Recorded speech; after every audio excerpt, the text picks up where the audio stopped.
Welcome into a fresh new hour of CBS Sports HQ. I'm Jordan Giorgio, a little sleepy today because, man, how could you fall asleep watching last night's Sunday Night Football between the Ravens and Bills? My heart aches a little bit for you Baltimore fans out there and the Bills fans who left the stadium early. What was that all about? Week 1 of the NFL season will come to a close tonight on Monday Night Football, though. It'll be two NFC North rivals in the Vikings and the Bears going head-to-head. The Bears, as you remember, ended last season at the bottom of the division with a 5-12 record, while the Vikings finished 14-3. Minnesota has also won 7 of its last 8 head-to-head matchups against Chicago, including both meetings last season. Kickoff from Soldier Field in Chicago is set for 8:15 Eastern Time. For much more on what to expect, let's go ahead and say hello to Logan, Ryan, and Pete Prisco. Guys, great to see you. A lot of new in this matchup for the Vikings. Of course, a new quarterback getting J.J. McCarthy the start tonight. But let's go ahead and start with the Ben Johnson era in Chicago that begins tonight with a lot of high expectations, Logan. Yeah, let's start. Actually, Jordan, your heart doesn't ache. We all know you're a Commanders fan, so just keep it real.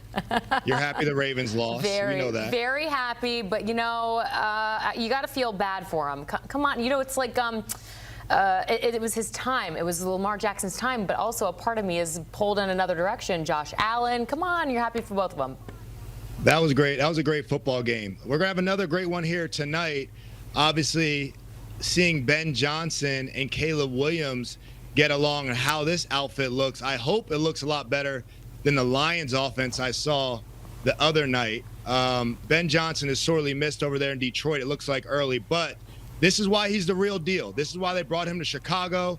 He knows how to design plays. He knows how to use his quarterback strength. And now we get to see Caleb Williams with a shot. We get to see him hopefully, ideally play on time, in rhythm, and in an offense that makes sense around him. We know that they have weapons. They drafted Rome Odunze. We know DJ Moore, great tight end play, good running backs. We get to see Caleb Williams with a stable, and he gets to play the position the right way, truly develop at it. You see the weapons there. They're pretty loaded. We like what they have there, but Caleb Williams has made a name for himself for playing off time, off rhythm, extracurricular plays. I want to see him play on rhythm with Ben Johnson here tonight and put up some points. Yeah, and if you look at two numbers that stand out, his completion percentage was 62%, a little over 62. Last year was 31st in the league. He took the most sacks in the league at 68. You mentioned the upgraded offensive line, but he held the ball. And I think that's the biggest thing for Ben Johnson is to get the ball out of Caleb Williams' hands quickly. He cannot stand back there and play hero ball. I always say it, this is not USC, where you can, retreat, and get back 20 yards and turn it upfield and try and make a play. You can't do that in the NFL. They're bigger, stronger, and faster. So for me, that's the most important thing. Can he stand in the pocket, go through his progressions, and get the ball out? Because last year, he held the ball, and 68 sacks, way too much. I know he's a physical quarterback, but that's way too many for any quarterback. We'll see if Ben Johnson's intensity helps this energy on the sideline that's really needed to propel the Bears and Caleb Williams to a breakout season. Pete, you just said what's important to you, but what are your expectations for Williams and some of the new weapons around him? Well, again, Ben Johnson is creative on how he uses those guys. And Colston Loveland is a rookie from Michigan, and you look at him and you say, okay, how's he going to use them? Well, think of Sam Laporta, because that's how I think he's going to use him in this offense. He's going to get creative with him. He's going to use some 2 tight end sets and flex them out and get some one-on-one matchups that are favorable. Logan mentioned those receivers. It's a good group. So weapon-wise, it's not a concern. I think Ben Johnson can get as creative as anybody in the league, and when you play Brian Flores, you almost have to get creative. So I do think there's going to be some opportunities for Caleb Williams to spread the ball around because there's a lot of guys in this offense, and it starts with Ben Johnson, his ability to decipher what Brian Flores is doing and get the ball to the guy who can make the play. So I'm looking forward to it because this is one of those great matchups of a great offensive mind against a great defensive mind. I think every Bears fan and every TV in Chicago is going to be tuned in and super excited about this. This truly feels like the start of the new chapter there in Chicago. And obviously, we all thought this would come a year ago when Caleb Williams was drafted there, but it wasn't a good fit. And I played in the NFL 11 years. coaching is so important for team success. Coaching is so important, especially offensive coordinators and offensive play callers for the offensive players, because they got to run the play that's called. They got to run the play that's drawn up. And Ben Johnson has proven he's one of the best in the business at calling plays. And I think you'll see a change rather quickly. I had super high expectations for this Bears team. I had them winning the division this year before the Micah Parsons trade. That might have changed some things for me, but I still have the Bears finishing the season ahead of the Lions and ahead of the Vikings this year. Okay, well, zeroing in on this matchup, Williams, we'll see tonight against this Brian Flores-led defense. You alluded to it briefly, Pete. We know Flores constantly gives opposing quarterbacks some trouble with his defensive scheme. Caleb Williams specifically has fared well in his first two matchups. We'll show you a look at actually some of the numbers. How do you, Logan, expect Flores to adapt in this third meeting?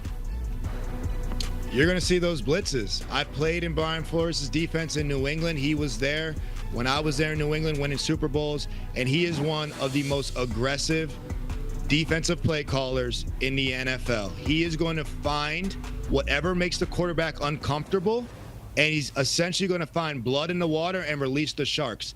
That is his game plan. If Caleb Williams can't throw rolling to his left, he's going to force him to roll to his left all night. If he can't throw to his right, he's going to force him to his right. If he can't handle pressure well, he's going to pressure him more than anybody will all season long. That is what Brian Flores does. He truly wants to make the quarterback play left-handed. I think that's how a lot of coaches should call the game, but Brian Flores has made that his calling card. Unfortunately for him, Ben Johnson and the Lions were 2-0 last year against the Vikings and Brian Flores' defense. Now, this is not the Lions. This is Caleb Williams' first game with Ben Johnson. Will they be that adept to pick it up? But Brian Flores will be smelling the blood in the water and be releasing the sharks tonight. I love the way Brian Flores plays defense. Number one in the league in blitz percentage a year ago, throws so many different looks at guys. He's creative, he's innovative, and I think he's on his way to being a head coach again soon. But the other side of that is Ben Johnson's had success against Brian Flores. He averaged 8.8 per play with the Lions last year. Again, Logan mentioned it. This is not the Lions offense. This is not Jared Goff playing quarterback, quickly getting the ball out and deciphering things. That's the key, because you're going to throw a lot of looks. That means Caleb Williams has to identify those blitz looks and get the ball out of his hands. Those sacks last year, they added up. But this is a new offense. Ball out, identify the blitzers, and make them pay. Hit some shots down the field when they are in those one-on-one situations, because this is going to be aggressive versus aggressive. And last year, Ben Johnson got the best of it with the Lions. 8.8 per play is a big number. Let's get to Minnesota's quarterback. I think we are all eager to see how J.J. McCarthy looks as the unquestioned starter for the Vikings. Pete, what have you seen from the young QB that can lead to immediate success early in this one? Nothing. There's nothing you could take from the preseason. Absolutely zero. I mean, look, everybody likes to overreact to the preseason, and as a defensive back in this league, Logan can attest to it. You see nothing in the preseason. They don't show you anything, and they start throwing different looks at you and coverages, and he hasn't played an NFL game. So it's going to be something interesting to watch. Dennis Allen's been around this league for a long time. Like Brian Flores, he's a much more aggressive defensive coordinator than maybe Matt Eberflus was calling plays when he was with the Bears. So look for more one-on-one situations. Look for more blitzing. Now, they are banged up on the secondary, the Bears are. Jalen Johnson's hurt. Kyler Gordon's hurt. That could be impactful if neither one of them can go. But I think they're going to throw a bunch of different looks at J.J. McCarthy, speed him up, see what he knows, see what he understands. Because so far, he hasn't seen anything close to what he's going to see tonight.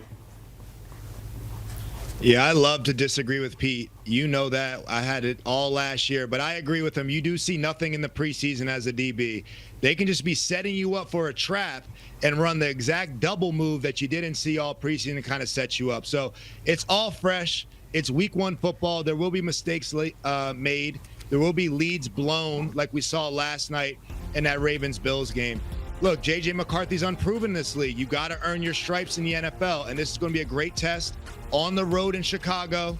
Find Justin Jefferson, buddy, right away. Find your go-to guys. Get them the ball. Play point guard. Don't play hero ball. playing point guard, dish it off, go through your reads. If I'm the Chicago Bears, I am taking away his security blanket. I am not going to let Justin Jefferson beat me. I'll put the game on J.J. McCarthy's back. I'll try to take away the running backs.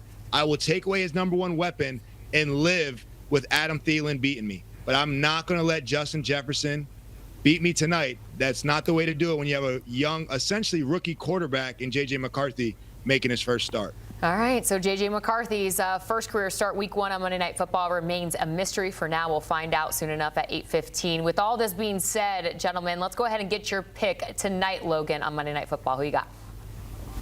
I think everything's been leading to Chicago winning tonight. In my opinion, I think it's a great home opener for Ben Johnson. I really believe in him as a head coach. I really like what he did for Jared Goff in Detroit there, and I think he can do the same for Caleb Williams. And Caleb Williams has a bigger potential, a bigger ceiling than Jared Goff. He was almost generational as a player coming out, the stuff he did in college.